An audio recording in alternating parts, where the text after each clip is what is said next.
ఎందుకు అంటే పాపం అనిపిస్తుంది అమ్మాయిని చూస్తే. వైసీపీ ట్రాప్లో పడిపోయింది. ఈరోజు ఆడుంది, జైపూర్ జైల్లో ఉంది. వైసీపీ ట్రాప్లో పడిపోయింది. నా మీద వైఎస్ పార్టీ వాళ్ళు ఈ 4 రోజులకి దాదాపు 75 నుంచి 100 కోట్లు ఖర్చు పెట్టారంట సోషల్ మీడియాకి. ఎవరు పోస్టులు పెడితే వాళ్ళకి అంత డబ్బంట. యూట్యూబ్ ఛానళ్ళు ఎంత తిట్టితే అంత డబ్బంట. ఫేస్బుక్లో ఎవరు తిడితే అంత డబ్బంట. అట్లా కేసుకుంటే 75-80 కోట్లు 90 కోట్లు పెట్టారని చెప్పి ఒక వైఎస్ జగన్ అభిమాని నాకు చెప్పాడు. స్పేస్ కాల్ జరుగుతుంది వాళ్ళకి రోజు సాయంత్రం పూట.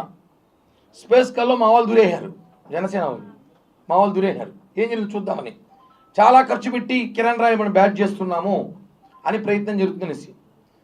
అదేదో 1,50 కోటి 2 ఆ పాపకి ఇచ్చేస్తే సెటిల్ అయిపోతుంది కదా. మీకు అంత ఖర్చు పెట్టాల్సిన అవసరం ఏముంది? అంత ప్రేమ ఉంటే మీకు. వైసీపీ ట్రాప్లో పడద్దని చెప్పాను, పడతారు. భూమన అభినయ్ రెడ్డి, సన్ ఆఫ్ భూమన కరుణాకర్ రెడ్డి,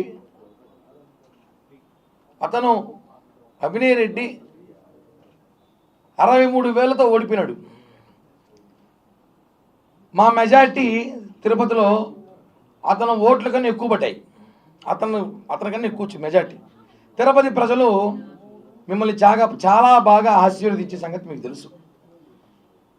మీ నాన్న 2 సార్లు ఎమ్మెల్యే అయినాడు. ఏంది, జనసేన టీడీపీ కొట్టుకొని కాంగ్రెస్ టీడీపీ కొట్టుకుంటే మీ నాన్న గెలిచాడు. మీ తిరుపతి ప్రజలకి మీ మీద ప్రేమ లేని సంగతి మీకు తెలుసు. ఇప్పుడు అనవసరంగా లక్ష్మీరెడ్డి విషయంలో కూడా మీ మీద తిరుపతి జనం మాట్లాడే రోజులు వచ్చాయి. ఎందుకంటే నవంబర్ 5వ తారీఖు 2023 రోజు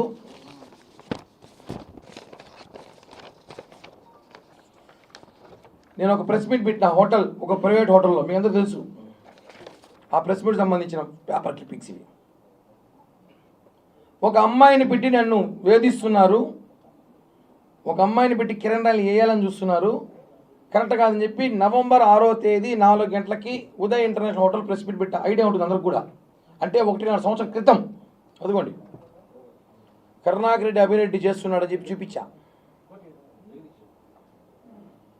పెద్ద మాస్టర్ ప్లాన్ ఇది.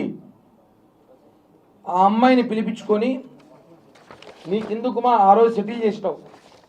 ఆ అమ్మాయి 2021లో పోలీసులు కేసు పెట్టి జైపూర్ నుంచి వస్తే కాపాడింది ఎవరు? ఇదే భూమన అభినయ్ రెడ్డి మనుషులే కదా. తిరుచానూరు స్టేషన్ సిఐకి ఫోన్ చేసి ఆ అమ్మాయిని వదిలేసేయండి, మీతో పట్టకని వెళ్ళండి అన్నారు. ఇంకా చాలా కీలక విషయాలు ఇస్తాం మీకు, వినిపిస్తా కూడా.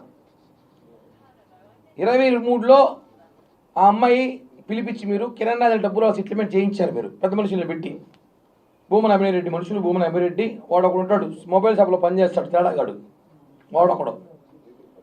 వీళ్ళందరూ కలిసి ఆ అమ్మాయి ఏమనింది, కిరణ్ రాయ్ ఇక్కడ సీట్ వస్తే, అదృష్టం కొద్ది సీట్ వస్తే అప్పుడు మనం దీన్ని ట్రోల్ చేద్దాం, దీన్ని వాడుదాం, మనం రూపాయి ఖర్చు కొట్టకపోయినా నేను గెలిచిపోతా అభినయ్ రెడ్డి, నాకు ఎలక్షన్ అయ్యే ఖర్చులు 10 కోట్లు నీకు ఇస్తానని చెప్పి డీల్ చేసుకున్నాం లేదా?